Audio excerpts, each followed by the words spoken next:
Hi, I'm Melissa Cobb. Come fly with AOPA. This week, flying to Panama, honoring the top CFIs and flight schools in the nation, and behind the scenes of a wooden prop shop. All right, let's jet off to Panama City, Panama, where we can go through the canal and check out the incredible wildlife. Here we are, getting ready for a quick trip from Guayaquil, Ecuador to Panama City, Panama on an air journey trip. Pilot Brian Duncern gets his TBM 910 ready for departure. And off we go. A couple hours later and we're coming over Panama City, setting up for a landing at the Balboa Airport, which is just to the west. Our hotel, the Sofitel Casco Viejo, is in the old section of Panama City. Here in the lobby is a tiled wall that depicts the routing for today's destination, which is the Panama Canal, of course. This is a 50-mile-long canal, and it moves more than 100 ships per day from the Pacific to the Atlantic, and vice versa. It's so busy that many ships have to wait a few days offshore for their chance to go through. But our tour group didn't have to wait. Soon we boarded a launch for a look around one of the nearby locks. The dense jungle around the shores of the locks are full of all sorts of wildlife, from howler monkeys to bats to lizards. And did I say howler monkeys? They want food that careless tourists may bring on the tour boat. There's tell of outright food raids. This pair of howler monkeys is angling for a better look at our boat. But sorry, no food from us today. The canal takes everything from huge container ships to yachts, fishing boats, tankers, cruise ships, and military vessels. While we were there, a monster container ship trundled by with the help of a tug. It's an impressive sight. Later, when we departed the Balboa Airport, our route let us see the canal in its entirety. Well, almost. Anyway, here you can see it on the multifunction display. Next stop, a landing for customs at Fort Lauderdale Executive, and then home. See you on the next trip. Well, watch out for those monkeys. And if you ever plan to fly there yourself, check out AOPA Editor-at-Large Tom Horn's article online. We have a link to that in the description below. He tells the best time of year to go, what airport to fly into, and the things that you can do when you're there. So drop a comment below and let me know what your bucket list destinations are. I keep adding to mine from what Tom does, and I'm sure I'll get a few from you all as well. All right, now the big news this week for AOPA is that we have announced the National Best Flight School and CFI as part of our Flight Training Experience Awards, and we made the announcement this week at Redbird Migration. It's a flight training event held every year. This year it was in Oshkosh, Wisconsin. It's an opportunity for training providers to get together, learn new techniques, and focus on community building. Our very own Lillian Guile is there in Oshkosh. Hey, Lily. Tell us about the Flight Training Experience Awards. Hi, Alyssa. So every year, AOPA sends out a survey to gather information about people's flight training experience. We use the data from this survey to identify where flight training providers have been successful and where they might need improvement. The survey also helps AOPA spotlight exceptional flight schools and instructors. We name the best in each region, and to cap it off, the best flight school and instructor in the country are named here at Redbird Migration during the awards banquet. Here we go.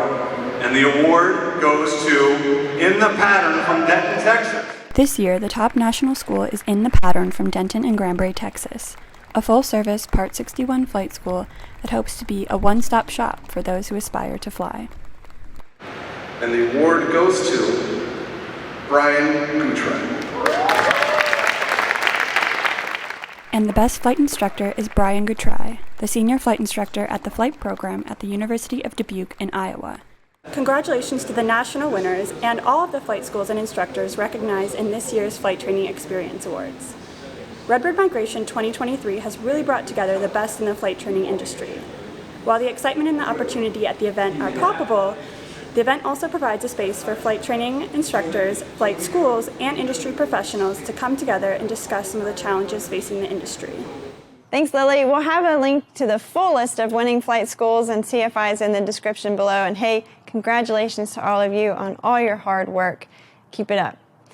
Well, a couple of notes on the airport advocacy front. At the state level, AOPA is supporting a bill in Arizona that will provide $26 million in funding for airport infrastructure. And then in Indiana, we recently joined up with the state's Airport Management Association to brief more than a dozen members of the state legislature on the importance of airport funding. Now, on the safety front, the AOPA Air Safety Institute has released Part 3 of its Beyond Proficient IFR series. This one is about tools and tips, so it offers practical advice specifically on how to anticipate our filed IFR clearance. If we anticipate it, it's going to make it easier for us to copy and then read back to ATC. We'll drop a link to the video in the description below. Now, as for the news that you might be talking about out at your hangar this week, a Cessna Citation was descending toward Fort Myers, Florida on March 30th when the left side winglet from Tamarack Aerospace departed the aircraft and caused discernible jolts. The pilot made a safe emergency landing in Tampa. You can read about the pilot's account and the NTSB's preliminary report at our story. We'll drop a link to that in the description below. 4Flight has acquired Cloud Ahoy. Now, if you're a 4Flight app user like I am, what this means for you is that you can get the Cloud Ahoy data and use that to debrief your flight all right within 4Flight now. It's be seamless for 4Flight users. So for those who aren't familiar with Cloud Ahoy, you can look at stuff like your bank angle, your altitude, your track. Like let's say you want to see how you were tracking compared to an instrument approach plate. You can do all of that and now right there in 4Flight. All right, so now some props for Culver Props. Let's go behind the scenes to see how they make these beautiful wooden propellers. Culver Props in Rolla, Missouri is a family-owned business that crafts custom-built wooden propellers for experimental and ultralight aircraft. Each propeller starts with the perfect piece of wood. The lathe shapes the wood to precise specifications. Then it's balanced and weighed again before being sanded and sealed. Elena Lewis has been working in the shop since she was a high school student. She now runs it full-time.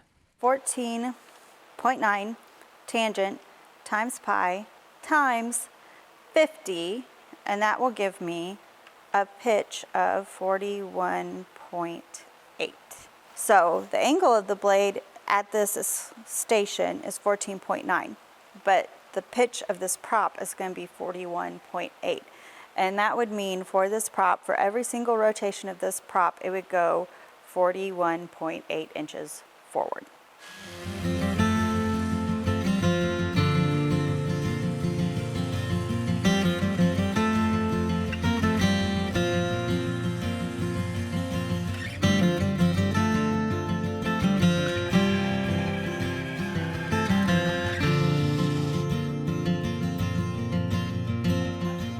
The finished product is not only functional, it's a work of art.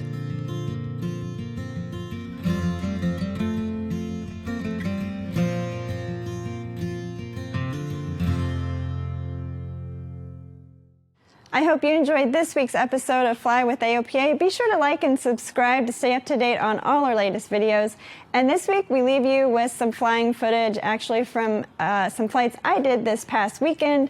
I had the opportunity to fly into my dad's grass strip, a 900-foot grass strip behind my parents' house. I grew up flying out of there with my dad in tail draggers, including 170s. But this was my first time doing it solo, so definitely a milestone for me and doing it here in my 170. Hope you enjoy it. Be sure to send in your favorite flying videos. We just might see them on an upcoming show. We have a link where you can do that in the description below. And as always, if you're not already an AOPA pilot, we'd love for you to join us. Just click the link at the end of the video to learn more. We'll see you next week.